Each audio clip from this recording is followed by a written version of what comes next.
Hello, good evening to all of you. কেমন আছো তোমরা সবাই?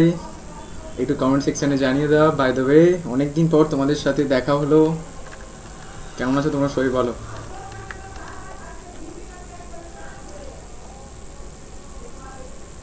Good evening Shiny, good evening.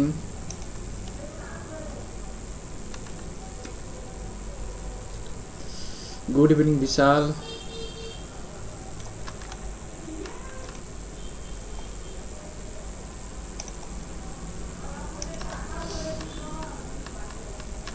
ওকে, আচ্ছা। তো ফার্স্ট অফ অল অনেক কিছু জিনিস একটু চেঞ্জ হয়েছে। আমি একটু তোমাদেরকে প্রথমে একটা বলে দিই। ফার্স্ট অফ অল দেখো হচ্ছে, এবার থেকে আমি অ্যাকচুয়ালি তোমাদের পিপিটিতে পড়াই, ঠিক আছে? আগে তোমাদের আমি পিডিএফে দিতাম, বাট এখন পিপিটিতে পড়াই। পিপিটিতে পড়ালে কী হবে অ্যাকচুয়ালি, পিপিটিতে পড়ালে এই একই পিপিটিতে আমি তোমাদের অ্যাকচুয়ালি আফটার দ্য ক্লাস আমি তোমাদের গ্রুপে দিয়ে দেবো। সেই অ্যাকচুয়ালি পিপিটিটা দেখে তোমরা পড়তে পারো, ঠিক আছে?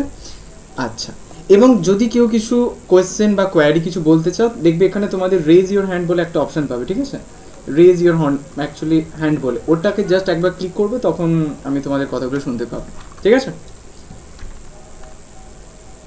বাই দ্য ওয়ে, কেমন আছো বলো তোমরা সবাই? কেমন আছো বলো। সায়নী কেমন আছো বলো। বিশাল,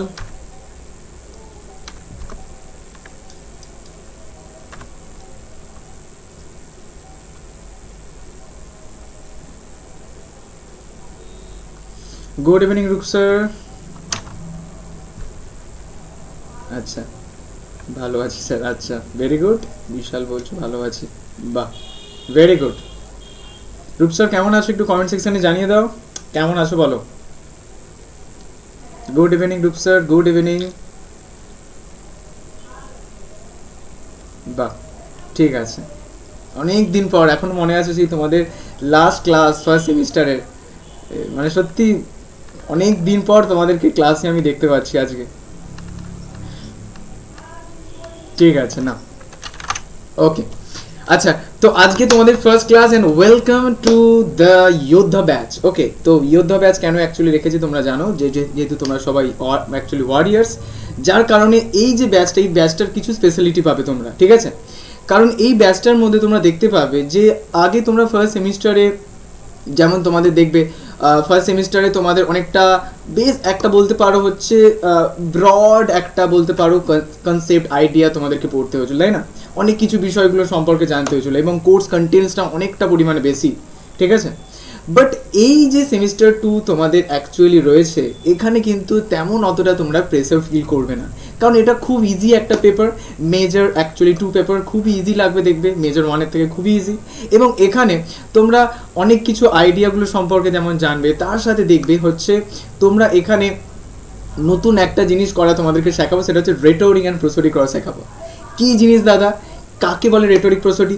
একটু তোমাদের সেমিস্টার 1 আমি হালকা স্লাইড একটা তোমাদেরকে আইডিয়া আমি দিয়ে রাখছিলাম, বাট কিন্তু আমরা সেমিস্টার 2-তে সবাই একসাথে শিখবো কিন্তু, ঠিক আছে? আচ্ছা, তো এবার এই ব্যাচে আমি একটু বলে দিই তোমাদের, এই ব্যাচটে মানে অ্যাকচুয়ালি সেমিস্টার 2-এর ব্যাচে আমি একদম পরীক্ষার শেষ পর্যন্ত আমি তোমাদের সাথে থাকবো, এবং ততদিন পর্যন্ত আমরা পরীক্ষা নিয়ে যাবো, ঠিক আছে? সেমিস্টার 1-এ করতে পারিনি, কারণ সেমিস্টার 1-এ অনেকটা আগে তোমাদের সিলেবাসটা কমপ্লিট হয়ে গেছিলো, এবং যার কারণে আমি তোমাদের সাথে অ্যাকচুয়ালি অ্যাট দ্য এন্ড আমি ক্লাসটা নিতে পারিনি। বাট এখানে সেমিস্টার 2-তে আমি টোটালটাই তোমাদের সাথে আমি থাকবো, এবং দেখবে তোমরা অনেকটা আগে পরীক্ষা হবে। সেমিস্টার 1-এ যেমন অনেক দিন পর তোমাদের পরীক্ষা হয়েছিল, বাট কিন্তু সেমিস্টার 2-তে দেখতে পাবে তোমাদের অলমোস্ট 3 থেকে 3.5 মাসের মধ্যে পরীক্ষা হয়ে যাবে, ঠিক আছে? তো চিন্তা করতে হবে না, আছি আমি সাথে, জাস্ট শুধু মন দিয়ে পড়তে থাকো। যেই কথাগুলো বলবো সেই কথাগুলো জাস্ট একটু শোনো, তাহলেই হবে, ঠিক আছে? তো welcome to the Yoddha batch. Okay, তো এখানে এই ব্যাচে তোমরা যদি একটু মন দিয়ে পড়ো, ডেফিনেটলি দেখবে খুব ভালো নাম্বার তোমরা স্কোর করতে পারবে, এবং খুব ভালো নাম্বার তোমরা ইজিলি পেতে পারবে, ঠিক আছে? আচ্ছা, তো এটা হচ্ছে সেমিস্টার 2-এর যোদ্ধা ব্যাচ। এবার এই ব্যাচের মধ্যে প্রথমে আগে আমাদেরকে দেখো, আমরা যেহেতু যুদ্ধ করতে যাচ্ছি, তো অবশ্যই কার সাথে যুদ্ধ করব, কী নিয়ে করব, কোথায় যুদ্ধ হবে, সেগুলো সম্পর্কে জানা আমাদের দরকার, তাই না? তো সবার আগে লেটস নো, জানা যাক about the syllabus. Okay, syllabus সম্পর্কে তোমাদের অ্যাকচুয়ালি জানা যায়। সিলেবাসের মধ্যে সেমিস্টার 2-এর মেজর 2 বা আরও অন্যান্য যে পেপারগুলো, সেগুলো সম্পর্কে আমি একটু বলবো হালকা করে। যেগুলো আমার পেপার সেটা তো আমি অবশ্যই বলবো, বাট যেগুলো নয় সেটা তোমরা অবশ্যই কলেজে গেলেই অবভিয়াসলি জানতে পেরে যাবো, ঠিক আছে? তো এই যে হচ্ছে সেমিস্টার 2 এখানে আমরা সিলেবাসটা সম্পর্কে জানবো, ঠিক আছে? আচ্ছা চলো, দেখতে পাচ্ছ তোমরা সবাই স্ক্রিনে, আই থিঙ্ক দেখতে পাচ্ছ তোমরা সবাই, অসুবিধা হলে আমাকে জানাবে, ঠিক আছে?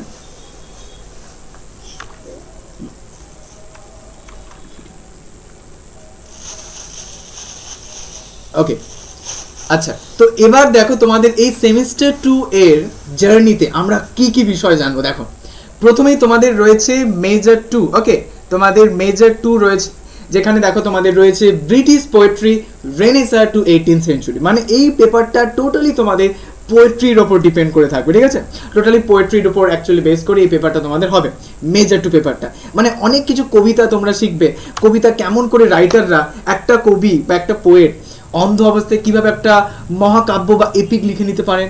আমি তোমাদের সেমিস্টার 1-এ বলেছিলাম, তাও সেমিস্টার 2-তে একটু গভীরে যাব, কারণ এখানে তোমাদের দ্য প্যারাডাইস লস্ট আছে এবং তারপরে the rape of the lock আছে। দারুণ দারুণ সুন্দর আমরা রাইটিং পড়বো, ঠিক আছে? তো ব্রিটিশ পোয়েট্রি মানে কিভাবে পোয়েট্রি জগতে নতুনভাবে পোয়েট্রি কিভাবে এক্সপ্যানশন হচ্ছে, এবং পোয়েট্রি মানে অ্যাকচুয়ালি পোয়েটরা তারা কিভাবে নতুন কিছু ক্রিয়েশন বা ইনভেনশন করছে, সেগুলো সম্পর্কে আমরা দেখতে পাবো। তার সাথে আমরা আরও অনেক বিভিন্ন ধরনের আইডিয়া সম্পর্কে জানবো। মানে আইডিয়া বলতে অ্যাকচুয়ালি বলতে পারো হচ্ছে নতুন কিছু একটা, এই যে আমাদের পোয়েটরা ওনারা কেন অন্য কবিদের থেকে আলাদা, সেটা আমি অবশ্যই তোমাদেরকে বলবো। তার সাথে বলবো কোন দিক থেকে আলাদা, কেন তারা আলাদা নিজেদেরকে এইভাবে অ্যাকচুয়ালি এস্টাবলিশ করেছেন, ঠিক আছে? তো ব্রিটিশ পোয়েট্রি আমরা দেখতে পাবো কোথা থেকে, renaissance to 18th century, renaissance থেকে 18th সেঞ্চুরি পর্যন্ত দেখতে যাবে। এবং আজকের এই ক্লাসেও অবশ্যই আমি তোমাদেরকে কি রয়েছে তোমাদের এই পেপারের মধ্যে প্রত্যেকটা বিষয় সম্পর্কে হালকা একটা স্লাইড, একটা ইনফরমেশন আমি অবশ্যই তোমাদেরকে দেবো, ঠিক আছে? তো British poetry renaissance to 18th century রয়েছে, যেটা তোমাদের 75 মার্কসের হবে। তোমরা অলরেডি অর্থাৎ সেমিস্টারের পরীক্ষা দিয়ে চলে এসেছো, তোমরা অলরেডি তোমরা জানো সব, অ্যাকচুয়ালি তোমরা সবাই 15 মার্কসের ইন্টারনাল হবে আর 60 মার্কসে তোমাদের ইএসই বা এন্ড সেমিস্টার এক্সামিনেশন তোমাদের হবে, ঠিক আছে? আচ্ছা এরপরে দেখো তোমাদের এসিসি পেপার রয়েছে। এসিসি পেপার মানে এটা টোটালি তোমাদের প্রজেক্টের উপর ডিপেন্ড করে থাকবে, ঠিক আছে? প্রজেক্টের বেস, যেটা হচ্ছে বেসিক ফোনেটিক্স, ঠিক আছে? এটা একটা অ্যাকচুয়ালি প্রজেক্টের মধ্যে থাকবে এবং তোমরা কলেজের মধ্যেই সেগুলো সমস্ত তোমাদের প্রফেসররা বলে দেবেন, জাস্ট শুধু একটু মাইনুটলিভাবে খেয়াল রাখবে, ঠিক আছে? ব্যাস, দ্যাটস অল। আচ্ছা তাহলে এইসিতে এটা কমন ফর অল প্রোগ্রাম, এটাও তোমরা কলেজে গেলে জানতে পেরে যাবে। এমডিসি রয়েছে মাল্টি ডিসিপ্লিনারি কোর্স, এটাও তোমাদের ওখানে যে চুজ করতে হবে, যেটা তোমরা জানো। ভ্যাক পেপার ভ্যালু অ্যাডেড কোর্স, এটাও তোমরা অবভিয়াসলি জেনে যাবে। আর মাইনর পেপার এটা তোমাদের কি রয়েছে, তোমরা তো জানো তোমাদের মাইনর পেপার কি আছে, সেটা আমি আর ডিটেলস আছে না। আর সামার ইন্টার্নশিপ এটা তেমন অতটা গুরুত্ব নেই, বাট কিন্তু এটা তোমরা কলেজে আস্তে আস্তে জানতে পেরে যাবে, স্যার ম্যামের সমস্ত কিছু ব্যাপার তোমাদের বলে দেবেন। তো এখানে অ্যাকচুয়ালি সেমিস্টার 2-এ মানে আমাদের এই ব্যাচের মধ্যে দুটো বিষয় আমরা করবো, সেটা হচ্ছে মেজর 2 পেপার এবং এসিসি পেপার। এসিসি পেপার তোমাদের প্রজেক্ট আমি কমপ্লিটলি তোমাদের হেল্প করবো, যা যা হেল্প লাগবে আমাকে বলবে, অবশ্যই আমি হেল্প করে দেবো। এবং কোথাও কারো অসুবিধা থাকলে অবশ্যই আমি সেক্ষেত্রে তোমাদের অবশ্যই সব দিক থেকেই আমি তোমাদের হেল্প করার চেষ্টা করবো, ঠিক আছে? বাট কিন্তু চেষ্টা করতে হবে সেমিস্টার 2-তে কিন্তু তোমার সেমিস্টার 1-এর থেকেও কিন্তু যেন ভালো রেজাল্ট তুমি যেন স্কোর করতে পারো, এরকম একটা মনের মধ্যে ইচ্ছা নিয়ে আমরা কিন্তু এই আমাদের জার্নি যোদ্ধা ব্যাচ শুরু করবো, ঠিক আছে? আর প্রথমে আমি একটু বলে দিই, কেউ কিন্তু তোমরা চেষ্টা করবে, আচ্ছা রূপসা বলছে আমি পরে ভিডিও দেখি, ওকে ঠিক আছে, রূপসার ইন্টারনেট সমস্যা আছে, মেসেজ করেছে, ওকে ঠিক আছে, অসুবিধা নেই, চলো। তো এবার ওকে, তো কেউ কিন্তু আমি যেটা একটু বলার, যে কেউ কিন্তু আমাদের যে টিউশন ডেটা আমি তোমাদের সাথে অ্যাকচুয়ালি বলবো, ঠিক আছে? তো টিউশন ডে যেটা তোমাদের থাকবে সেখানে কিন্তু কেউ তোমরা অ্যাবসেন্ট থাকবে না। একটু কাইন্ডলি চেষ্টা করবে যতই কাজ থাক যা কিছু থাকুক একটু লাইভ ক্লাস অ্যাটেন্ড করবে, কারণ লাইভ ক্লাসের মধ্যে কী হবে দেখবে, লাইভ ক্লাসের মধ্যে অ্যাটেন্ড করলে তুমি অনেক কিছু বেনিফিটস হবে। মানে আমি তোমাদেরকে লাইভ তোমাদের সমস্যাগুলো সমাধান করতে পারবো, তার সাথে তোমাদেরকে ডাইরেক্টলিভাবে তোমাদের সাথে ইন্টারকানেক্ট করতে পারবো। তো সেই ক্ষেত্রে এটা আমার রিকোয়েস্ট তোমাদের কাছে, প্লিজ তোমরা সবাই লাইভ ক্লাসে অ্যাটেন্ড করবে অবশ্যই, ঠিক আছে? আচ্ছা তো এগুলো সম্পর্কে আমরা জানবো। এবার আমি একটু বলি তোমাদের, দেখো সেমিস্টার 1 তোমরা ব্যাকগ্রাউন্ড সম্পর্কে জেনেছিলে, আমাদের history of English literature and English language সম্পর্কে, তাই না? এখানে তোমরা দেখতে পাবে যে এই হিস্ট্রি অফ ইংলিশ লিটারেচারে পোয়েট্রি রেনেসাঁ থেকে 18th সেঞ্চুরিতে কতটা পরিমাণে আস্তে আস্তে পপুলার হয়, কেন পপুলার হয়, কিসের জন্য পপুলার হয়, what are the features of that actually poetry genre, সেই পোয়েট্রি জানরা কী কী ফিচার্স রয়েছে এগুলো সম্পর্কে দেখবে। তো খুব ভালো লাগবে তোমাদের, ঠিক আছে। কবিতা তো সবার পড়তে ভালো লাগে, যেখানে তোমরা দেখতে পাবে যে আমাদের কবি মানে উইলিয়াম শেক্সপিয়ার আর অনেকেই রয়েছেন, কীভাবে তারা তাদের বিলাভেডকে কীভাবে ট্রিট করছে, কীভাবে তাদের সম্পর্কে কথা বলছে, সেগুলো সম্পর্কে দেখতে পাবে, ঠিক আছে। আচ্ছা, তো উইলিয়াম শেক্সপিয়ার সম্পর্কে তোমরা অলরেডি তো জানো, বাট আমি প্রথমে একটু বলে দিই তোমাদেরকে। উনি কিন্তু সবসময় লিটারেচারকে একটা আলাদা বিষয় হিসেবে ভাবতেন, মানে সাধারণ মানুষেরা যেটা ভাবেন তার থেকে আলাদা ভাবেন উনি, ঠিক আছে। তাই জন্য উনি আলাদা, এবং তাই জন্যই উনি বাকিদের থেকে অতটা বেশি পপুলার, ঠিক আছে। তো এই অ্যাকচুয়ালি দুটো পেপার তোমাদের রয়েছে, মেজর টু যেটা অ্যাকচুয়ালি যেটা রয়েছে তোমাদের British poetry, renaissance to 18th century, আর তারপর এসএসসি বেসিক ফোনেটিক্স তোমাদের রয়েছে, ঠিক আছে। বল এবার এই সিলেবাস সম্পর্কে কারো কোথাও কোনো কোয়েশ্চেন বা কোয়ারি আছে কিনা আমাকে একটুখানি জানিয়ে দাও। ওকে, বল Shiny, Vishal, is there any question? বলো। No sir, all clear. Shiny, okay, no question, ঠিক আছে। ওকে, ঠিক আছে, চলো এবার আমরা গুটি গুটি পাই একটু যা যাক কি রয়েছে আমাদের। তো মেজর টু জানো, British poetry, renaissance to 18th century, এই সময়ের মধ্যে কোন কোন পোয়েট্রিগুলো পপুলার সেগুলো সম্পর্কে আমরা দেখবো, ঠিক আছে। আচ্ছা, ওকে, তো রেডি তোমরা সবাই? ফার্স্ট যে পোয়েট্রিটা তোমরা পড়তে চলেছো সেটা হচ্ছে, দেখো তোমাদের এখানে স্যার ফিলিপ সিডনির রয়েছে লাভিং ইন ট্রুথ। দারুণ সুন্দর একটা কবিতা, এবং বেশ ইন্টারেস্টিং, এবং তার সাথে বেশ একটা মিস্টিরিয়াস একটা কবিতা, ঠিক আছে। মিস্টিরিয়াস কবিতা, কেন মিস্টিরিয়াস বলছো দাদা, কি কারণ রয়েছে সেগুলো সম্পর্কে তো অবশ্যই বলবো। তো দেখো, লাভিং ইন ট্রুথ, টাইটেলটা পড়ে তোমরা বুঝতে পারছো সত্যিই তোমাকে আমি ভালোবাসি। তো এখানে ভালোবাসার জন্য কবি কোন কোন এক্সাম্পলসগুলো নিচ্ছেন সেগুলো তোমরা দেখতে পাবে, ঠিক আছে। আচ্ছা, তারপরে দেখো বলছেন এডমুন্ড স্পেন্সারের সনেট নাম্বার LXXV তে রয়েছে আমাদের কি রয়েছে, one day I wrote her name, একদিন আমি তার নাম লিখেছিলাম, ঠিক আছে। কোথায় লিখেছিলাম, মানে যেমন তোমরা দেখবে কোনো সি বিচে গেলে আমরা আমাদের নিজের নাম লিখিয়ে দিই, তাই না, এবং ভাবি যে এই নামটা যদি চিরদিন থেকে যেত কত ভালো হতো। বাট সি ওয়েভ আসে, এবং আসার ফলে এই গোটা যে সি বিচে তুমি যে নামটা লিখেছো সেই নামটাকে ধুয়ে নিয়ে চলে যায়। তখন তোমার মনে খুব কষ্ট আসে, যা এত কষ্ট করে আমি আমার নামটা লিখলাম, নামটা ইরেজড হয়ে গেল, কি করা যাবে আর। তো ওই জন্য এডমুন্ড স্পেন্সার অনেক কিছু ট্রিক অ্যাকচুয়ালি উনি ইমপ্লাই করছেন, অনেক ট্রিক ইউজ করছেন, এবং যেখানে উনি দেখাচ্ছেন কিভাবে আমি আমার বিলাভেটের নামকে চিরদিনের জন্য পৃথিবীতে রাখতে পারি, সেটা সম্পর্কে ওনার এক প্রকার একটা বলতে পারো ইচ্ছে বা একটা ডিজায়ার বা একটা স্টেপ আমরা দেখতে পাবো, ঠিক আছে। দারুণ লাগবে এটাও। তারপর দেখো রয়েছে উইলিয়াম শেক্সপিয়ারের সনেট নাম্বার 18 and 130। প্রথমে আমি বললাম উইলিয়াম শেক্সপিয়ার সবার থেকে আলাদা। ভাবো, যেখানে কবিরা বলছেন যে আমার বিলাভেড যখন আমার পাশ দিয়ে যায়, যেন পাশ দিয়ে যখন যায় তখন আমার যেন মনে হয় যেন আমার পাশ দিয়ে দেবী যাচ্ছে, গডেস যাচ্ছে, ঠিক আছে। বাট উইলিয়াম শেক্সপিয়ার ওনাদেরকে একটা বলতে পারে একটা ক্রিটিসাইজিং টোনে বলছেন, আমি তো বাবু বুঝতে পারি না, আমার পাশ দিয়ে যদি আমার বিলাভেটও যায় আমার মনে হয় কোন দিক থেকে দেবী এখানে, অর্থাৎ দেবী এনাকে আমি বলবো। এটা উইলিয়াম শেক্সপিয়ার ওই জন্যই বাকিদের থেকে আলাদা। উইলিয়াম শেক্সপিয়ার সবসময় উনি যেটা রিয়েল সেটাকে রিয়েলি রাখেন, এবং ওনার যেটা আইডিয়া বা ওনার যেটা অ্যাকচুয়ালি থট ওই পার্টিকুলার বিষয়টার প্রতি সেটাকে উনি অ্যাকচুয়ালি করেন। কোনো রকম একটা বলতে পারো অতি রঞ্জিত করে উনি দেখান না, যেটা যা সেটাকে অ্যাজ ইট ইজ উনি দেখান, ঠিক আছে। এটা আমরা কিন্তু উইলিয়াম শেক্সপিয়ারের রাইটিংয়ের মধ্যে আমরা কিন্তু দেখে থাকি, ঠিক আছে। আচ্ছা, তো উইলিয়াম শেক্সপিয়ার টোটালি আলাদা, দেখবে কেন আলাদা, কত হাস্যময় কথা উনি বলছেন। বাট তোমরা কিন্তু রোমিও জুলিয়েট যদি অ্যাকচুয়ালি পড়ে থাকো বা দেখে থাকো, সেখানে কিন্তু টোটালি একটু আলাদা ধরনের পার্সপেক্টিভ দেখতে পাবে, বাট কিন্তু সেটা real, as a real perspective উনি ফুটে দেয়। বাট কিন্তু রিয়েল স্টোরি আমি বলতে পারছি না, বাট সেটার মধ্যে একটা রিয়ালিটির ছোঁয়া তোমরা পাবে। অতিরঞ্জিত করে উনি অ্যাকচুয়ালি উনি কিন্তু দেখান না ওনার কবিতা বা রাইটিংয়ের মধ্যে, ওকে। আচ্ছা, তারপরে দেখো আমাদের রয়েছে জন ডানের good morrow batter my heart. Good morrow মানে কি, গুড মর্রো মানে good morning, okay. Good morrow তোমরা কিন্তু এবার হোয়াটসঅ্যাপে ইউজ করতে পারো, কাউকে যে গুড মর্নিং করছো তাকে গুড মর্রো অ্যাকচুয়ালি গুড মর্নিং না বলে বলতে পারো গুড মর্রো, ওকে। গুড মর্রো মানে অ্যাকচুয়ালি গুড মর্নিংকে বোঝায়, ঠিক আছে। তো এখানে গুড মর্নিং মানে কি দাদা? জন ডান এনারা হচ্ছেন, তোমরা জানবে, এনারা হচ্ছে মেটাফিজিক্যাল পোয়েটস বলা হয়। মেটাফিজিক্যাল পোয়েটস মানে কি? মেটাফিজিক্যাল পোয়েটস মানে হচ্ছে যারা বিয়ন্ড দ্য ফিজিক্যাল। মানে কি দাদা একটু বলি। সাপোজ একজন কবি লিখছেন, আমি তোমার সাথে হয়তো একসাথে থাকতে পারিনি, বাট কিন্তু আমরা একসাথে রয়েছি। কোথায়? একটা মশা, মস্কিউটো, আমার শরীরে বসে আমার রক্তটা নিল, তাহলে আমার রক্তটা কোথায় রয়েছে? মস্কিউটোটার পেটে। কেউ কিন্তু মানে হাসবে না, ঠিক আছে? অ্যাকচুয়ালি কবি লিখেছেন কি করবা, জাস্ট আমি তোমাদেরকে এক্সাম্পল দিচ্ছি কেন এটা মেটাফিজিক্যাল। ওকে, এবং হচ্ছে ওই পার্টিকুলার ব্যক্তিটা বলছেন, ওই মশাটা তোমার শরীরে বসছে, তোমার রক্ত নিচ্ছে, তাহলে দেখো ওই মশাটার পেটের মধ্যে আমার রক্ত, তোমার রক্ত, দুজনের রক্ত একসাথে মার্জড হয়ে গেছে। তাহলে দেখো একটা জায়গায় কিন্তু আমরা একসাথে রয়েছি, সমাজে হয়তো একসাথে নেই, বাট কিন্তু একটা জায়গায় রয়েছে।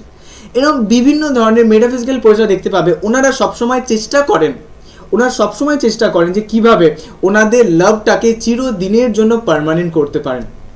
একটা পার্মানেন্ট করার একটা ইচ্ছে বা একটা ডিজায়ার আমরা দেখতে পাই, যার জন্য বিভিন্ন ধরনের বিয়ন্ড দ্য ফিজিক্যাল একটা আইডিয়া বা এক্সাম্পল বা একটা এরকম বিভিন্ন ধরনের হচ্ছে এক্সাম্পল ওনারা কিন্তু দিয়ে থাকেন। ঠিক আছে, এটা হচ্ছে গুড মর্নিং দেখতে পাই। ব্যাটার মাই হার্টে আমরা দেখতে পাই, যেখানে একটা লোক আমরা বলবে, দেখবে আমরা সারা জীবনে দেখবে অনেক কিছু খারাপ কাজ বা পাপ আমরা ভুলবশত করে থাকি। যেমন বাচ্চাবেলায় দেখবে মা তোমাকে বারবার বলতো, বাবু আচারটা কিন্তু খাবি না, আচারটা এই সময় আমি রোদে দিয়েছি, খাবি না, কিন্তু রোদ অ্যাকচুয়ালি একটু লেগে যাক তারপরে খাবি, আমি যখন দেবো। তুমি বললে মা তো নেই এখন, মা বাজারে গেছে, আমি আছি, আমার আচার আছে, আমি যদি এক পিস খেয়ে নিই আমার মা বলতে পারবে, কিছু বুঝতে পারবে?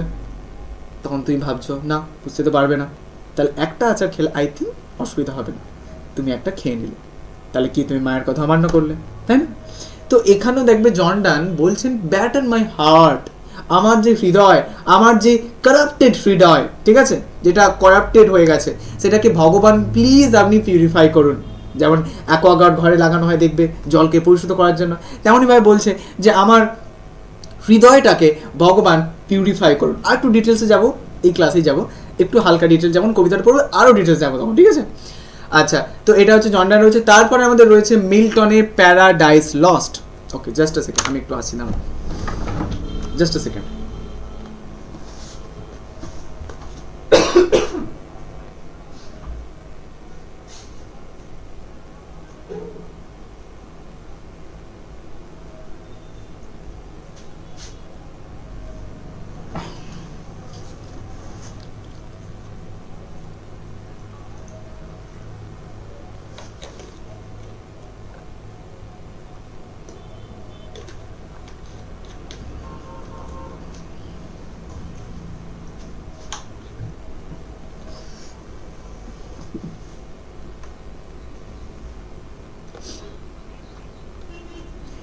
ওকে, আচ্ছা, তো দেখো এখানে তারপর আমাদের রয়েছে মিল্টনের paradise Lost book 1। Finally semester 1-এ যেটা তোমাদের এতদিন ধরে বলে বলে আসছিলাম, তোমরা সেমিস্টার 2-তে প্যারাডাইস লস্ট পড়বে। তো এবার আমরা ফাইনালি তোমাদের খুবই একটা গুরুত্বপূর্ণ একটা রাইটিং প্যারাডাইস লস্ট পড়বো।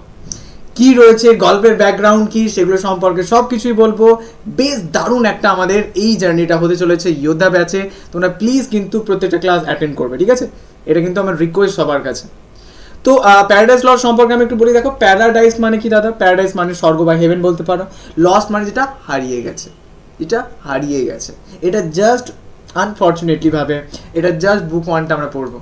এরপরে আরও অনেক বুক রয়েছে, সেগুলো সম্পর্কে আমি হালকা আইডিয়া তোমাদের দিয়ে রাখবো যদি সময় থাকে, বাট এখানে আমরা শুধু অনলি বুক 1টাই পড়বো, ঠিক আছে? আচ্ছা, তারপরে দেখো আমাদের রয়েছে পোপের, আলেকজান্ডার পোপের রয়েছে রেপ অফ দ্য লক।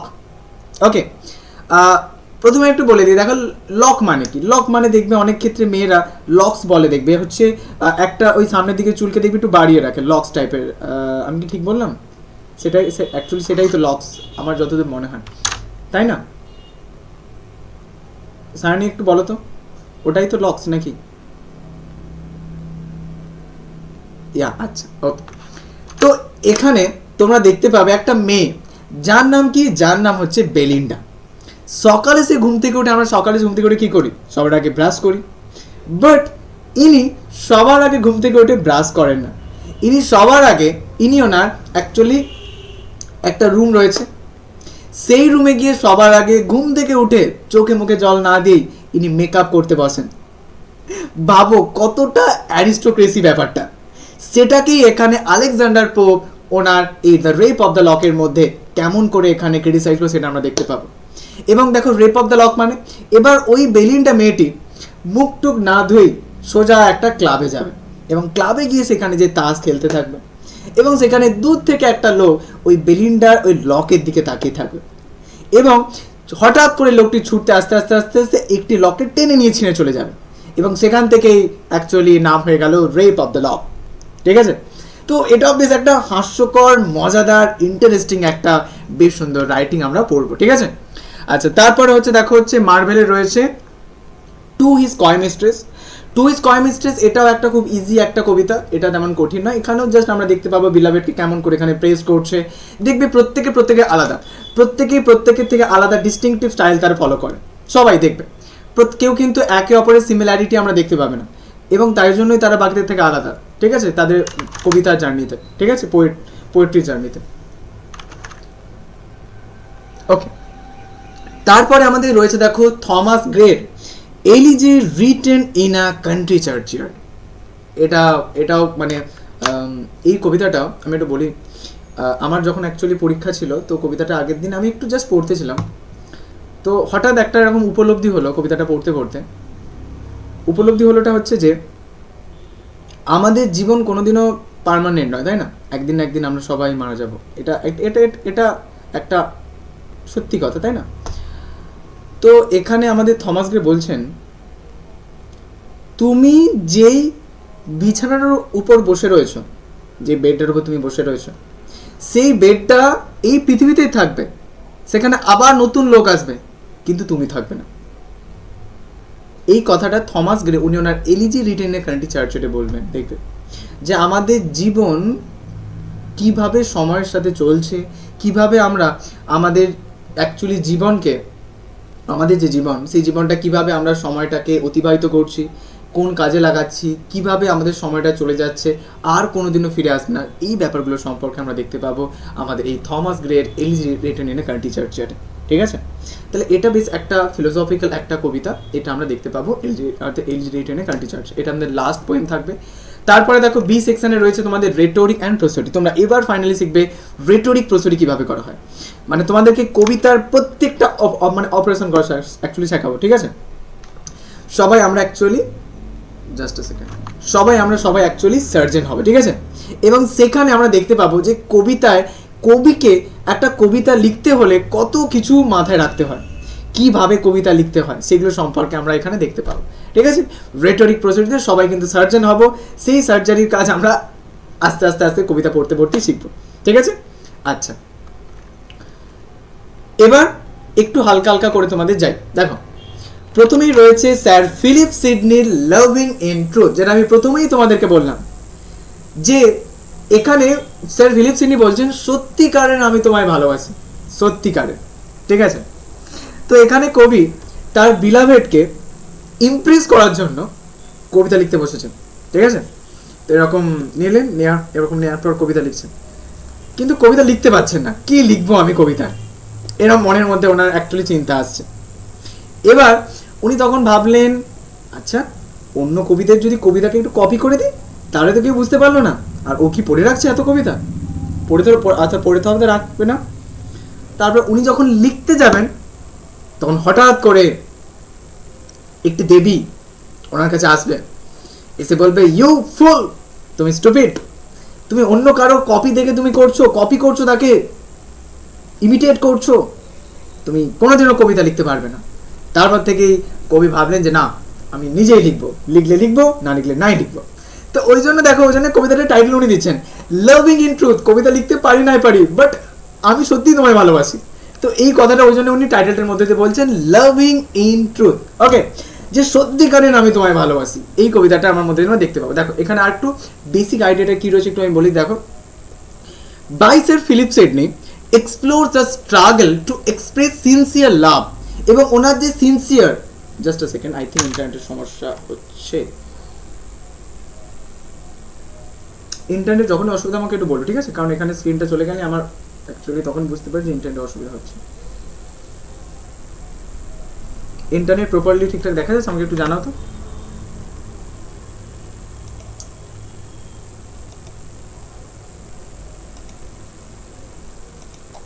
ঠিকঠাক কি? আচ্ছা, তোমরা স্ক্রিনে ওটা দেখতে পাচ্ছ তো? পিডিএফটা দেখতে পাচ্ছ তো?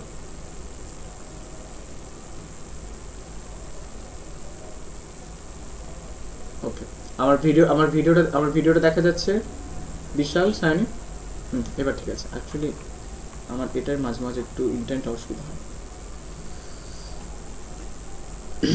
ওকে, চলো।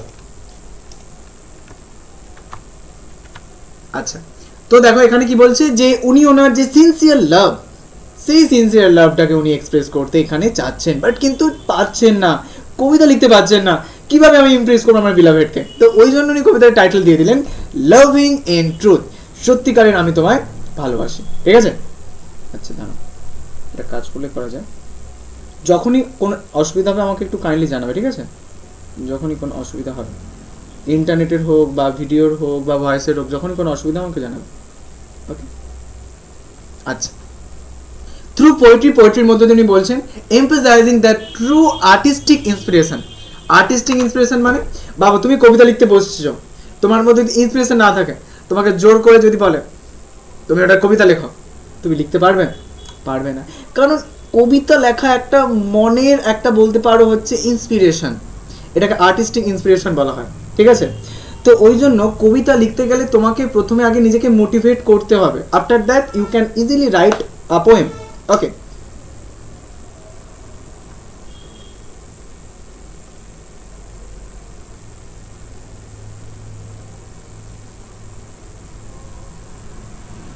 সরি ফর দ্যাট, আমার ইন্টারনেটটা চলে গিয়েছিল। দাঁড়া, আমি ফোনে ইন্টারনেট অন করি, just a second.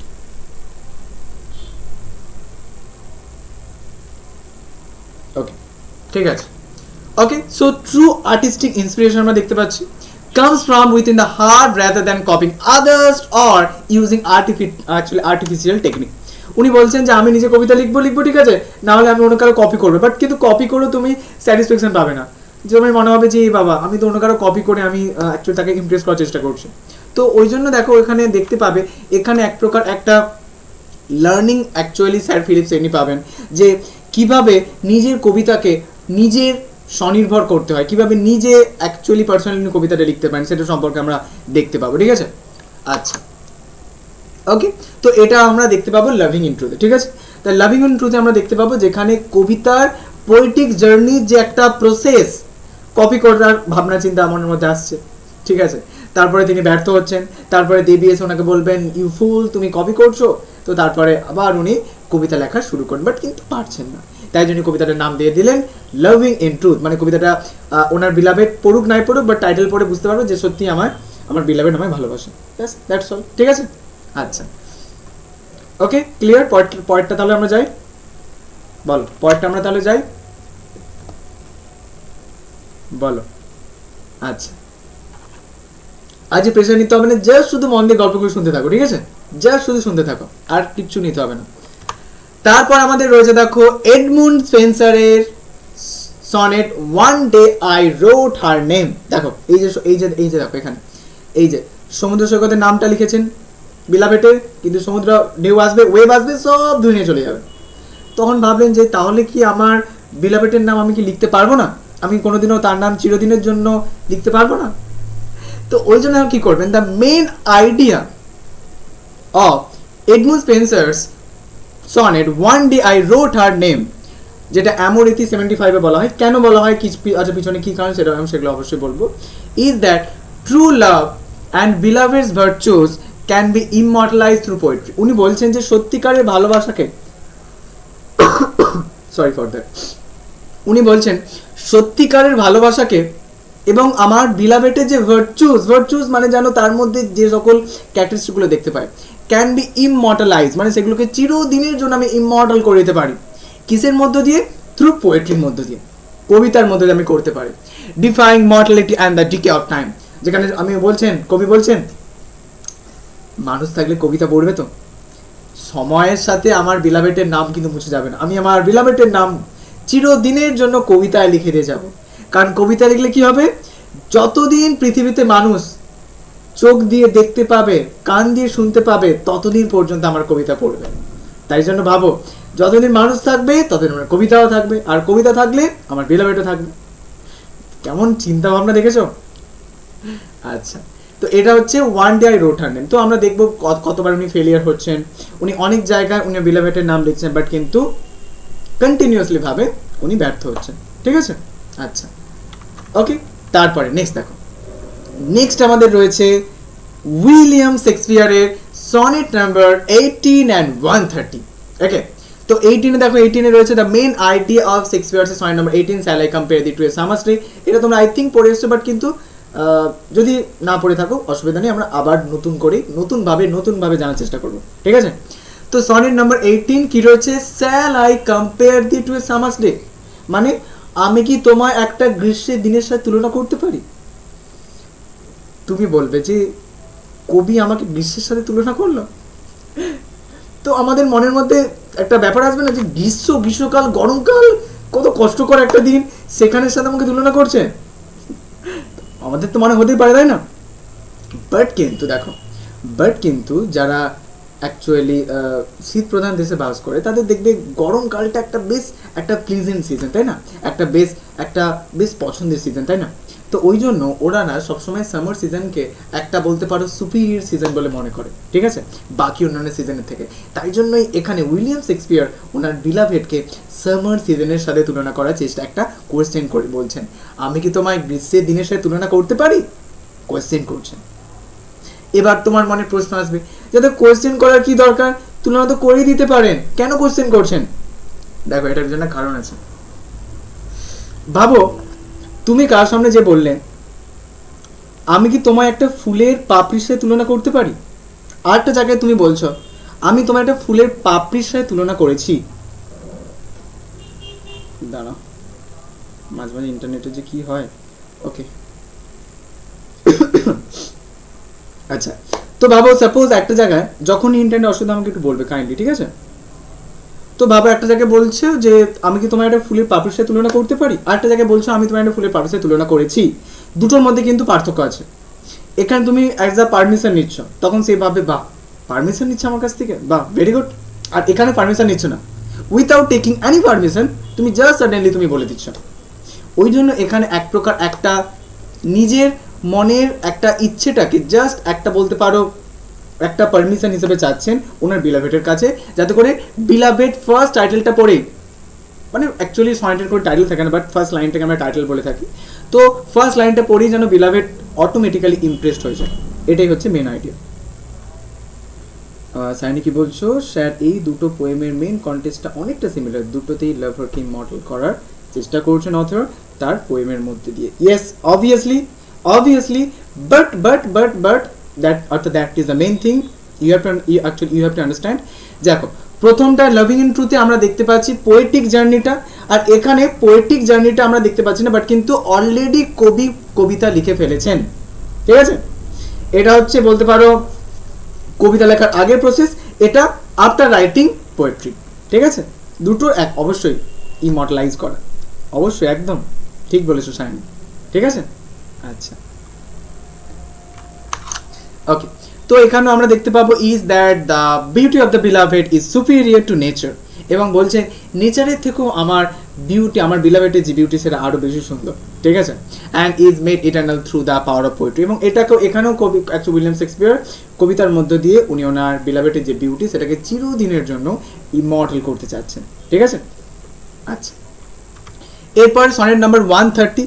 Sonnet number 130 কি দেখছো, অ্যাকচুয়ালি কি দেখতে পাচ্ছি, the main idea of Shakespeare sonnet number 130 is that true love does not require false flattery. দেখো, এখানে যেটা বললাম যে মিথ্যা ফ্ল্যাটারি করে বাবা লাভ নেই, যেটা স্ট্রেট ফরওয়ার্ড, যেটা মনে হচ্ছে বলে দাও, okay, or unrealistic idealize comparison to be genuine. এবং বলছে এরকম কোনো ফ্ল্যাটারি বা আনরিয়ালিস্টিক কথা আমার সামনে বলে না, যেটা মনে হচ্ছে সেটাই বলো, ঠিক আছে? এখানে বলবে চুলগুলো নিয়ে কথা বলবে, তারপর আরও অনেক সেন্ট নিয়ে কথা বলবে, ঠিক আছে? বিভিন্ন ধরনের কথা এখানে উইলিয়াম শেক্সপিয়ার বলবেন। মানে এখানে উইলিয়াম শেক্সপিয়ার অন্যান্য রাইটাররা ওনাদের বিলাভেড সম্পর্কে যে কথাগুলো বলছেন সেটাকে জাস্ট এখানে অ্যাজ আ ক্রিটিসিজম হিসেবে এখানে জাস্ট পোর্ট্রে করবেন, জাস্ট ওনার রিয়েলাইজেশন যেটা ওটা উনি কিন্তু দেবেন, ঠিক আছে? আচ্ছা, ওকে। তারপরে আমাদের রয়েছে জন ডানের গুড মর্নিং। দেখো ছবিটা তোমরা দেখতে পাবে যেখানে গুড মর্নিং বলছে, good morning.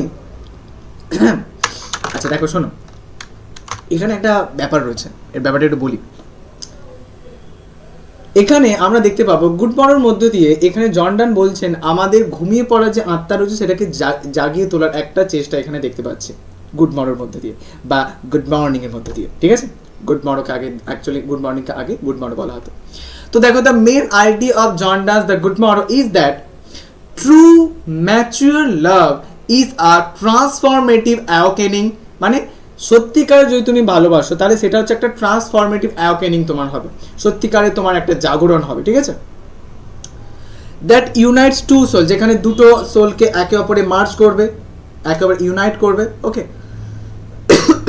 Sorry, making their shared existence a perfect self sufficient world. এবং যেখানে একটা তারা তাদের একটা পারফেক্ট এক্সিস্টেন্স বা একটা সাফিসিয়েন্ট ওয়ার্ল্ডটাকে তারা শেয়ার করে একে অপরের সাথে। The speaker argues that love brings spiritual fulfilment.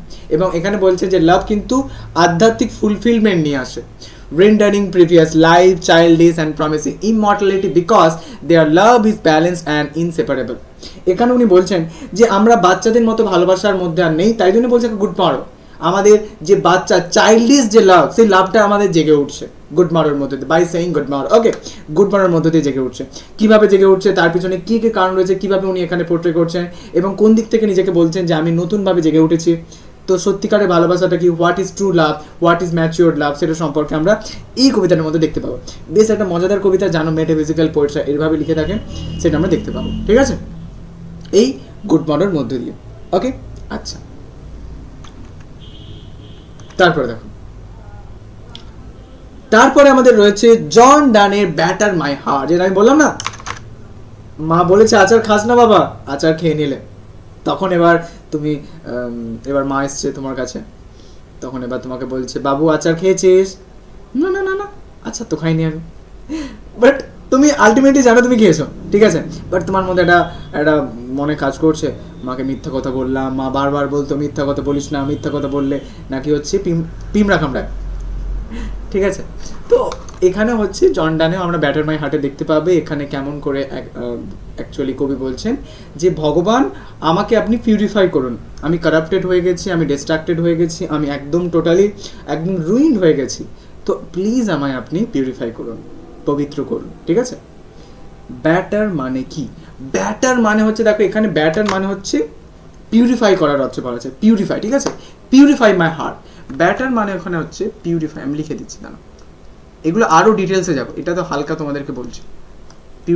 Purify my heart, আমার হার্টটাকে পিউরিফাই করুন, বা আমার এটাকে ব্যাটার মানে দেখবে অনেক ক্ষেত্রে এখানে মানে অনেক ক্ষেত্রে ব্যাপার অ্যাকচুয়ালি অনেকে বলে থাকেন যে ব্যাটার মানে আমার হৃদয়টাকে আপনি দেখবে, এই যে এখানে দেখো জেসাসকে একটা হাতুড়ি নিয়ে আসছেন, আমার হৃদয়টাকে আপনি আঘাত করুন, আঘাত করুন কিসের জন্য? ফর পিউরিফিকেশন, এটাকে অনেক ক্ষেত্রে অনেকে বলে থাকে, ঠিক আছে? তো এটার অনেক ধরনের আমরা ইন্টারপ্রিটেশন দেখতে পাবো, সেটা সম্পর্কে বলবো অবশ্যই তোমাদের, ঠিক আছে?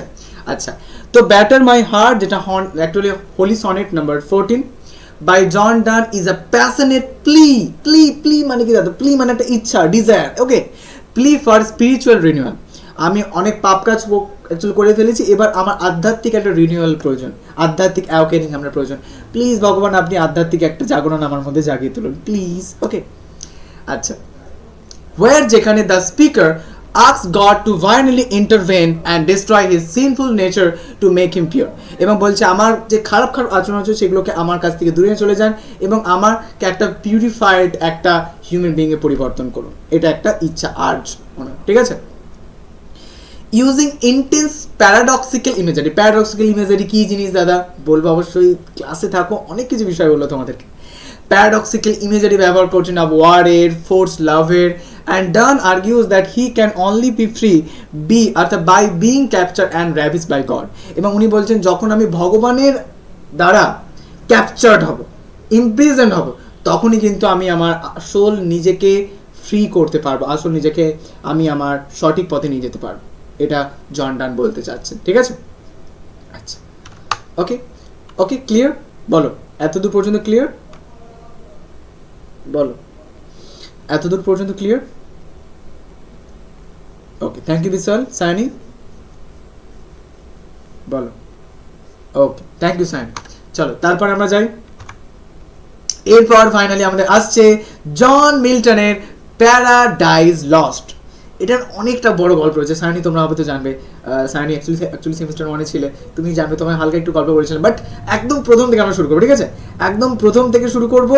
প্রথম থেকে শুরু করে কোথা থেকে তোমাদের বুক শুরু হচ্ছে সেটাও তোমাদের বলবো, এবং তার সাথে বাকি অন্যান্য বুকেরও হালকা আইডিয়া তোমাদেরকে দিয়ে রাখবো, ঠিক আছে? যাতে করে তোমাদের ইন্টারেস্টটা বজায় থাকবে। পরবর্তীকালে যখন বড় হবে, মাস্টার্স ডিগ্রি যখন করবে, তখন একটু পড়ে রাখবে, ঠিক আছে? আচ্ছা দেখো, the main idea of John Milton's এর প্যারাডাইস লস্ট। প্যারাডাইস মানে অ্যাকচুয়াল মানে তোমরা জানো স্বর্গ, লস্ট মানে হারিয়ে গেছে। কার হারিয়ে গেছে গো? স্বর্গ কার হারিয়ে গেছে সেটা আমরা পড়লেই জানতে পারবো, এখন বলছি না। তো is to justify the ways of God to main.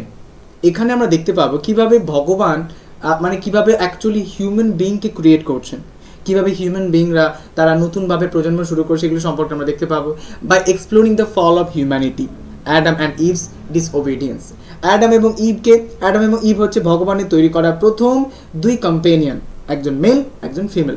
ওকে, মেলের নাম হচ্ছে অ্যাডাম আর ইভের নাম হচ্ছে অ্যাকচুয়ালি ইভ হচ্ছে আমাদের ফিমেল কম্পেনিয়ন, ঠিক আছে? তারা একটা ফরবিডেন ফ্রুট তারা খেয়ে নেয়, তার পিছনে অনেক গল্প রয়েছে, কেন খেয়ে নেয়, কীভাবে খেয়ে নেয়, সেটা সম্পর্কে বলছে, আমি সেটা অবশ্যই তোমাদেরকে বলবো। তো তার ফলে ভগবানের কথা অবাধ্য করে, তার ফলে নতুন আমাদের একটা প্রজন্ম শুরু হয়, ঠিক আছে? একটা জেনারেশন শুরু হয়। It centers on the conflict between free will and divine providence, showing that while temptation brings sin and death, obedience and repentance allow for redemption and grace. আমরা দেখতে পাবো কিভাবে আস্তে আস্তে আমরা এই মানুষেরা তারা বিভিন্ন ধরনের সিনফুল অ্যাক্টের মধ্যে জড়িয়ে পড়ে, কিভাবে তারা অন্যের খারাপ চায়, সেগুলো সম্পর্কে আমরা এই পার্টিকুলার অ্যাকচুয়ালি প্যারাডাইস লস্টের মধ্যে আমরা দেখতে পাবো। বেশ একটা যুদ্ধ ভাব তোমরা দেখতে পাবে, বেশ ভালো লাগবে এটা তোমাদের, ঠিক আছে? প্যারাডাইস লস্টটা খুব ভালো লাগবে এটা তোমাদের। তো এটা আমরা অ্যাকচুয়ালি দেখতে পাবো, আর বেশি আমি ডিটেলস যাচ্ছি না, কারণ এটার গল্পটা না জানলে তোমরা মাঝখান থেকে মানে অ্যাকচুয়ালি বুঝলে অসুবিধা হবে তোমাদের, তাই না? একদম প্রথম থেকে আমি শুরু করবো, ঠিক আছে? ক্লাসগুলো কিন্তু কেউ মিস করবে না প্লিজ, ঠিক আছে? আচ্ছা, তারপর আমাদের রয়েছে দেখো the rape of the lock. দেখো এখানে ছবিতে দেখতে পাচ্ছ এই লোকটা কেমন করে লক কাটছে, কাঁচি দিয়ে কাটে না, এত বড় লক কাটে না, একটা জাস্ট কেটেছে, ঠিক আছে? আচ্ছা, তো দেখো এখানে আলেকজান্ডার পোপসের রয়েছে the rape of the lock is a masterpiece of mock epic satire. Okay, একটা mock epic satire. Mock epic কাকে বলে দাদা? একটু হালকা তোমরা জিনিসটা অনেক জেনেছো, বাট বলবো তোমাদেরকে মক এপিক কী জিনিস, মক এপিক স্যাটার কাকে বলে, সেগুলো সম্পর্কে বলবো। একটা কথা আমি বলে রাখছি, দেখো এপিক মানে জানো মহাকাব্য, মক এপিক মানে যেখানে এপিকের মধ্যে যে সকল বৈশিষ্ট্যগুলো থাকে সেইগুলো যখন মক এপিকে ক্রিটিসাইজ করা হয়, ঠিক আছে? সেটাকে বলা হয় mock epic. Satire focusing on the triviality, vanity and shallow nature of the 18th century high society. মানে 18th century অ্যারিস্টোক্রেটিক সোসাইটির মধ্যে কী রকম বৈশিষ্ট্যগুলো দেখতে পায়, সেগুলো কীভাবে আস্তে আস্তে ডেস্ট্রয় হচ্ছে, সেগুলো সম্পর্কে আমরা দেখতে পাবো। এবং মানুষ কতটা শৌখিন নিজের বিষয়ের প্রতি। ভাবো, সকালে ঘুম থেকে উঠে কে মেকআপ করতে যায় আমাকে বলো? আগে তো মানুষ ব্রাশ করে, আগে তো মানুষ মুখে টুকে জল দেয়, তারপরে মেকআপ টেকআপ করে। বাট বেলিন্ডা টোটালি ডিফারেন্ট, একদম ডিফারেন্ট। দেখবে তার বৈশিষ্ট্য দেখলে তোমরা একদম মানে হাসতে থাকবে, বলবে দাদা এ কী বলছো তুমি, ঠিক আছে? তো এটা আমরা অ্যাকচুয়ালি দেখতে পাবো। ওকে, তো it highlights how aristocrat elevates superficial beauty and material possessions. Okay, যেখানে দেখতে পাবে কীভাবে অ্যাকচুয়ালি মেটেরিয়াল পসেশনস এবং একটা লক হারিয়ে যাওয়ার পিছনে যে কত তুলকালাম যুদ্ধ হতে পারে, কত কিছু হতে পারে, কত কনসিকুয়েন্স থাকতে পারে, সেগুলো সম্পর্কে আমরা দেখতে পাবো, ঠিক আছে? মানে অ্যাকচুয়ালি এই রেপ অফ দ্য লকের মধ্যে দিয়ে আলেকজান্ডার পোপ সেই সময়কালে যে অ্যারিস্টোক্রেটিক যে সোসাইটি, সেই সোসাইটিকে উনি অ্যাকচুয়ালি ক্রিটিসাইজ করছেন, ঠিক আছে? Above virtue and mortality. তো ভার্চু অ্যান্ড মর্টালিটির মধ্যে ব্যাপারগুলো উনি দেখাচ্ছেন, ঠিক আছে? আচ্ছা, এরপর আমাদের রয়েছে মার্ভেলের to his coy mistress to his coy mistress, এটা ব্যাপারটা এটা খুব ইজি ব্যাপারটা দেখো। টু হিজ কয়েমিস্ট্রি অ্যাকচুয়ালি এটা হচ্ছে একটা কার্পেডিয়াম। কার্পেডিয়াম কি দাদা? কার্পেডিয়াম মানে হচ্ছে বাবা আমাদের দিন তো ফিক্স নয় বাবা, আজকের দিনকে আমরা কোনোদিন আর পাবো না, তাই না? আস্তে আস্তে দিন চলে যাবে। বাট কিন্তু আমরা এই টু হিজ কয়েমিস্ট্রির মধ্য দিয়ে মার্বেল বলতে চাচ্ছেন যে আমাদের আজকের দিনটাকে সিজ করতে হবে, মানে আজকের দিনটাকে আমাদেরকে পারফেক্টলিভাবে ইউটিলাইজ করতে হবে। যেমন বাবা ভালো রেজাল্ট করতে গেলে তোমাকে দিনটাকে ভালোভাবে কাজে লাগাতে হবে, তো পারফেক্টলিভাবে দিনটাকে আমাদেরকে ইউটিলাইজ করতে হবে। So to his coy mistress by Andrew Marvell is a carpe diem. Carpe diem মানে কি? সিজ দ্য ডে, ঠিক আছে? এটা আমি বলবো তোমাদেরকে। সিজ দ্য ডে মানে দিনটাকে ঠিকঠাকভাবে কাজে লাগাতে হবে।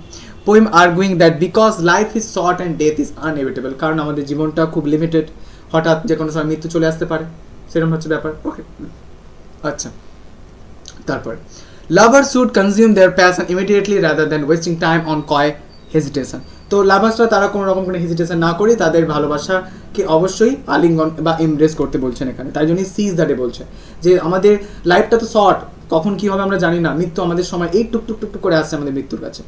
তো সেই জন্য আমাদের জীবনটাকে যত তাড়াতাড়ি ইউটিলাইজ করা দরকার তত তাড়াতাড়ি করা উচিত অবশ্যই, ঠিক আছে? তেমনইভাবে এটা তোমরা অবশ্যই তোমাদের পরীক্ষার ক্ষেত্রে ব্যবহার করবে। বাবা পরীক্ষা এই ভাববে না যে পরীক্ষা অনেক দেরি আছে, 3.5 মাস পর, বাট কিন্তু আজকে থেকে তোমাদের জার্নিটা শুরু করো, দেখবে ডেফিনেটলি পরীক্ষার আগে তোমাদের কোনো অসুবিধা হবে না। জাস্ট শুধু মন দিয়ে আমার কথা শুনতে থাকো, প্রত্যেক দিনের ক্লাস প্রত্যেক দিন করো, নোটস আমি প্রত্যেক দিন তোমাদের দিয়ে দেবো, নোটসগুলো মন দিয়ে পড়তে থাকবে, পরীক্ষা দেবে, ব্যাস দ্যাটস অল, হয়ে যাবে, ঠিক আছে? ব্যাস, ওকে। আর লাস্ট আমাদের এই ব্যাচের লাস্ট যে একটা কবিতা সেটা রয়েছে দেখো, থমাস গ্রের elegy written in a country চার্চের, ঠিক আছে? এটা একটা দারুণ সুন্দর, একটা ফ্যাবুলাস, একটা মাস্টারপিস, একটা writing. The main message of Thomas Gray's elegy written at the country চার্চের is that death is the great equaliser. Equaliser মানে কি দাদা? ইকুয়াল করা মানে সবাইকে সমান চোখে দেখা। ভাবো, রাজা মারা গেলেও তাকে কবরস্থ করা হবে, মাটিতে মিশতে হবে, সাধারণ মানুষ মারা গেলেও তাকে মাটিতে মিশতে হবে। তো ওই জন্য বলছে, দেখো এখানে বলছেন যে ডেথের কাছে সবাইকে আমাদের মাথা নত করতে হবে, কারণ ডেথ একটা ইকুয়ালাইজারের কাজ করে, সবাইকে ইকুয়াল করে ফেলে, ঠিক আছে? ইকুয়ালাইজ সবাইকে করে দেয়, এই কথাটা উনি এখানে বলছেন। কোনো রকম কোনো ভাবো কেউ বড় লোক কেউ গরিব লোক এরকম কি আছে, সবাই সমান আমরা, কারণ মৃত্যুর পর সবাইকে এক জায়গাতে আমাদের যেতে হবে। কারণ এই নয় যে বড় লোক তারা তাড়াতাড়ি অন্য জায়গায় যাবে, এরকম কোনো ব্যাপার না, তাই না? মৃত্যুর সময় সবাইকে সমান জায়গাতেই যেতে হবে। তাহলে কি করতে হবে, কি বলছেন এখানে কবি এখানে বলছেন যে এই জন্য কোনো রকম কোনো কারোর সাথে কোনো তুলনা করবে না, don't make any comparisons with others, okay? কোনো কম্প্যারিজন করবে না, বিকজ আমরা সবাই সমান, মৃত্যুর পর সবাই সমান, একই জায়গাতেই আমরা চলে যাব, তাই না? ওকে, তো কি করতে হবে, তো লাইফটাকে সুন্দর করে ইউটিলাইজ করো, ভালোবাসো, প্রত্যেকটা জিনিসকে মন দিয়ে বোঝো এবং সমাজের জন্য কোনো না কোনো কন্ট্রিবিউট করো, এটাই তোমাদের আসল পারপাস, তাই না? এবার তোমাদের অনেক কিছু পারপাস হতে পারে, সেই পারপাসগুলো ফুলফিল করো, বা আমাকে নতুন কিছু জিনিস দাও, নিজের তৈরি নিজের ইনকামে বা আমাকে কোনো একটা জিনিস কিনে দাও, দেখবে আলাদাই আনন্দ পাবে, দারুণ লাগবে তখন, ঠিক আছে? তখন একটা নিজের প্রতি গর্বভাবে সত্যি লাইফটাকে আমি সত্যি একটা ভালো কাজে লাগিয়েছি, ঠিক আছে? আচ্ছা, তো making all people regardless of wealth, fame or social standing ultimate equal, এবং এইভাবে ফেম, ওয়েলথ, সোশ্যাল স্ট্যান্ডিং কিছু অ্যাকচুয়ালি কিছু আসে না, কারণ আফটার ডেথ সবাই আমরা সেম, ঠিক আছে? এটাই কবিতার মধ্যে বলছেন এলিজি রিটেন ইন কান্ট্রি চার্চের মানে যেন কবরস্থান বা গ্রেভিয়ার্ড বলতে পারো। সেখানে যে এখানে কবিতাটা এরকম একটা মানে কবির মধ্যে এরকম একটা রিয়েলাইজেশন হচ্ছে, ঠিক আছে? এবং সেটাই উনি কবিতাটার মধ্যে দিয়ে উনি প্রকাশ করছেন, ওকে? এই বলে আমাদের actually Thomas Gray elegy written in country চার্চের শেষ, ঠিক আছে? এরপরে আমাদের রেটোরিক অ্যান্ড প্রসোডি রয়েছে। আচ্ছা, এর আমি হালকা একটু বলে রাখি তোমাদেরকে রেটোরিক প্রসোডি ব্যাপারটা কি, দেখো। আচ্ছা দেখো, রেটোরিক মানে দেখো এখানে সবার আগে দেখো এখানে ছবিটা মধ্যে দেখো rhetoric is the art of persuasion by speech, মানে তুমি তোমার কোনো একটা কথাকে কেমন করে সবার সামনে ফুটিয়ে তুলবে বা প্রকাশ করবে বা এক্সপ্রেস করবে, ঠিক আছে? সবাই এক্সপ্রেস করার কিন্তু আলাদা একটা অ্যাকচুয়ালি ধরন রয়েছে। আর প্রসোডি কি? Prosody is the art of versification বা মিটার, মানে যেখানে তুমি কি করছো, কোথায় জোরে বলবে কোথায় আস্তে বলবে সেইগুলোকে যখন খুব সুন্দর করে মেনটেন করছো সেটাকে বলি আমরা প্রসোডি, ঠিক আছে? তাহলে দেখো, রেটোরিক মানে হচ্ছে তুমি তোমার কোনো কথাকে কোনো কবিতার মধ্যে কেমন করে ফুটিয়ে তুলবে, সেটা টোটালি তোমার উপর রয়েছে কেমন করে ফুটিয়ে তুলবে। আর on the other hand prosody যেখানে কি হচ্ছে, যেখানে তুমি তোমার ওই পার্টিকুলার যে ভাবনাটা তুমি এইভাবে লিখলে, এবার কেমন ভাবে লিখলে, মানে কেমন ভাবে লিখলে যখন রিডার পড়বে তখন কোথায় স্ট্রেস দেবে, কোথায় আনস্ট্রেস দেবে, সেই ব্যাপারটা। স্ট্রেস মানে তো জানো, স্ট্রেস মানে যে জায়গাটা স্ট্রেস দেওয়া মানে সেই জায়গাটা জোর করে কোনো জিনিসকে অ্যাকচুয়ালি সবার সামনে প্রকাশ করা হয়, তাই না? সেটা ইম্পর্টেন্সটা বেশি দেখানো হয়। যেমন ভাবো তুমি বললে এই আমাকে ওটা পেনটা দে না, তুমি জোরে বললে তখন দেখবে সে দেবে। আর তুমি যদি আসতে বলো তখন কথাটার ইম্পর্টেন্সটা আছে বাট কিন্তু অতটা পরিমাণে নেই।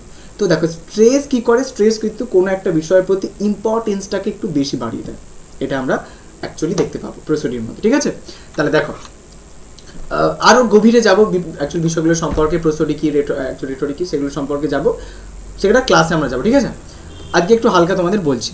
Rhetoric is the art of effective persuasive. Persuasive মানে কি? পারসুয়েসিভ মানে একটা পারসুয়েশন বা একটা বলতে পারো কেমন করে তুমি ব্যাপারটাকে সবার সামনে এক্সপ্রেস করবে, ঠিক আছে? ঠিক আছে, একটা টেকনিক ব্যাপারটা বলতে পারো। Speaking or writing focusing on meaning and stylish impact through techniques like metaphor and irony. তোমরা মেটাফোর আয়রনি তোমরা অ্যাকচুয়ালি একটু জেনে থাকবে। তো মেটাফোর আয়রনি সিমিলি এই ব্যাপারগুলো ব্যবহার করার মধ্যে দিয়ে কীভাবে তুমি তোমার কথাগুলোকে ফুটিয়ে দাও সেই ব্যাপারটা বলছো, ঠিক আছে? আচ্ছা, যেমন সাপোজ একটা ভাবো সেন্টেন্স আছে যে যেমন ভাবো সাপোজ বললো যে হচ্ছে সাপোজ একটা সেন্টেন্স হচ্ছে I like blue roses. I like blue roses. ঠিক আছে? তো এবার এখানে দেখো ব্লু ব্যাপারটা, ব্লু ভাবো ব্লু রোজেস খুব কম দেখা যায়, তাই না? অতটা তেমন বেশি অ্যাকচুয়ালি দেখা যায় না। বাট এখানে তুমি ব্লু রোজেসের মধ্যে দিয়ে প্রথমে একটা তোমার মেন্টাল স্টেটের কথা তুমি বলে দিচ্ছ যে আমি কমন কোনো জিনিসকে ভালোবাসি না, আমি আনকমন জিনিসকে ভালোবাসি। বুঝতে পারছো তাহলে কেমন করে ব্যাপারটা ব্যবহার করা আছে? এবার এটা আরো একটু গভীরে যেতে তোমরা ব্যাপারগুলো শিখবে, ঠিক আছে? তোমরা সেখানে অনেক কিছু বিষয় দেখতে পাবে, যেমন একটা কোনো ভাবো লেটার বারবার যখন রিপিট একটা সেন্টেন্সের মধ্যে তার কি ইম্পর্টেন্স রয়েছে সেগুলো সম্পর্কে দেখতে পাবে। খুব ইজি, কঠিন নয়। লিটারেচারকে কোনোদিনও কঠিন ভাববে না। কঠিন লাগলে আমাকে বলবে, আমি আছি। ভয় পেলে একলা ভয় পাবে না, আমাকেও ভয় পাবে, অ্যাকচুয়ালি দুজনে একসাথে মিলে ভয় পাবে, ঠিক আছে? বাট কিন্তু একলা ভয় পাবে না, আমাকেও বলবে, ঠিক আছে? আচ্ছা, তারপরে দেখো প্রসোডিতে রয়েছে prosody refers to the patterns of rhythm, sound and intonation in language, particularly in poetry, metre বা রাইম। তোমরা মিটার রাইম সম্পর্কে জানবে, ছন্দ, যে কোন ছন্দকে আমরা ব্যবহার করলে কেমন করে উচ্চারণ হবে সেগুলো সম্পর্কে আমরা দেখতে পাবো। তো প্রসোডি এবং রেটরিক দুটো কিন্তু পোয়েট্রি লেখার ক্ষেত্রে খুব গুরুত্বপূর্ণ। তাহলে এখানে কিন্তু তোমাদের কবিতা লেখা শিখিয়ে দেবো।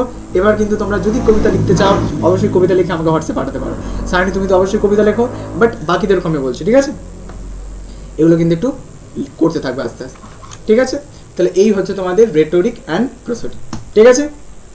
তো তোমরা প্রস্তুত তাহলে আমাদের এই দারুণ সুন্দর যোদ্ধা ব্যাচের জার্নিতে? Yes or no? কাইন্ডলি একটু জানিয়ে দাও। রেডি তোমরা সবাই? এই সকল বিষয়গুলো আমরা পড়বো আমাদের এই যোদ্ধা ব্যাচে। দারুণ সুন্দর একটা জার্নি হবে, দারুণ ভালো লাগবে তোমাদের, এবং তার সাথে অনেক নতুন কিছু বিষয় শিখবো, জানবো এবং বুঝবো, ঠিক আছে? ভয় পাবে না, শুধু একসাথে ক্লাস আমরা করব এবং একসাথে মন দিয়ে পড়া বুঝবো, ঠিক আছে? ওকে, ঠিক আছে। বলো কার কথা কোনো কোয়েশ্চেন বা কোয়ারি কিছু আছে কিনা আমাকে একটু জানিয়ে দাও।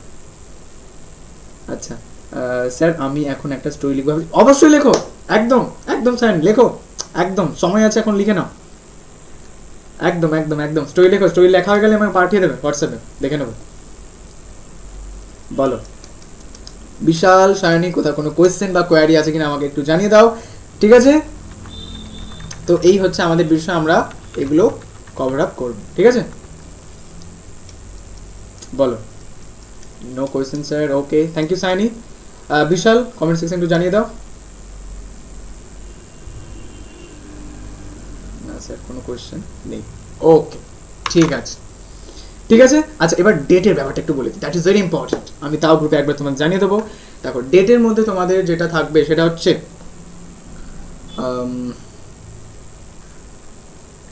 জাস্ট সেকেন্ড, ওকে এখানে লিখে দিই। আচ্ছা তোমাদের দুটো ডেট থাকবে সপ্তাহে, দুটো ডেট, ওকে? একটা থাকবে তোমাদের Tuesday at 7:30 PM, okay? Tuesday at 7:30 PM এটা একটা। আর একটা থাকবে তোমাদের দাঁড়াও,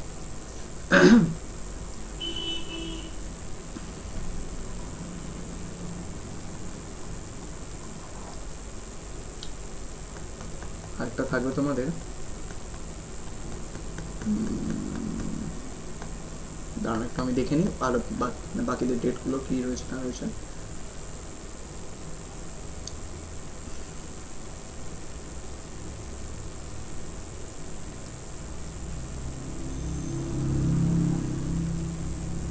আচ্ছা মর্নিং এ যদি তোমাদের ক্লাস নিয়ে অসুবিধা হবে, মর্নিং এ যদি নিই, মর্নিং এ একদম একটু জানাও তো আমাকে, মর্নিং যদি একটা ক্লাস নিই তোমাদের, এটা সন্ধ্যায় থাকবে মঙ্গলবার অসুবিধা, বাট যদি মর্নিং এ নিই, মর্নিং এ ভাবো ধরে নাও ওই 7:30 থেকে, একটু জানাও তো আমাকে অসুবিধা হবে কিনা বলো।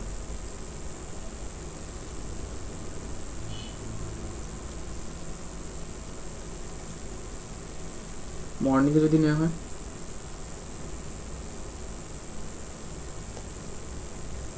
বিশাল সায়নী একটু জানো,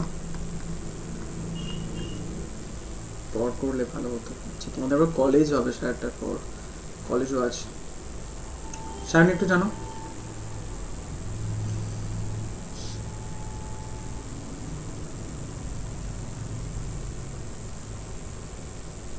সায়নী একটু জানো।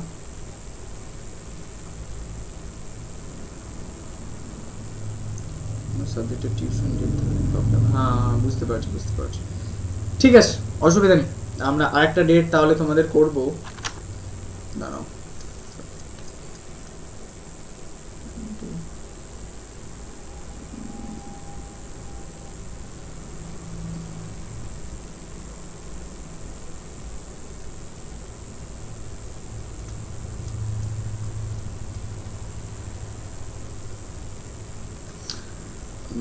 একটা রাখবো তোমাদের সানডেতে রাখবো, ঠিক আছে সানডে অ্যাট 9 PM, ওকে অসুবিধা নেই আই থিঙ্ক। তাহলে একটা দেখো মঙ্গলবার একটা রবিবার, ওকে এই দুটো ডেট তোমাদের থাকবে, Sunday and Tuesday, Tuesday 7:30 PM আর সানডে 9 PM, ওকে। তোমরা কি করবে, একটা খাতা রেডি করে নেবে এই মেজর 2 এর জন্য, যেখানে তোমরা গুরুত্বপূর্ণ বিষয়গুলো করবে, আর তোমাদেরকে আমি যেদিন যেটা ক্লাস হবে সেই ক্লাসের আগে অবশ্যই সমস্ত পিডিএফ আমি প্রোভাইড করে দেবো, ঠিক আছে ওকে। ঠিক আছে কারো কোথাও আর কোনো কোয়েশ্চেন নেই তো,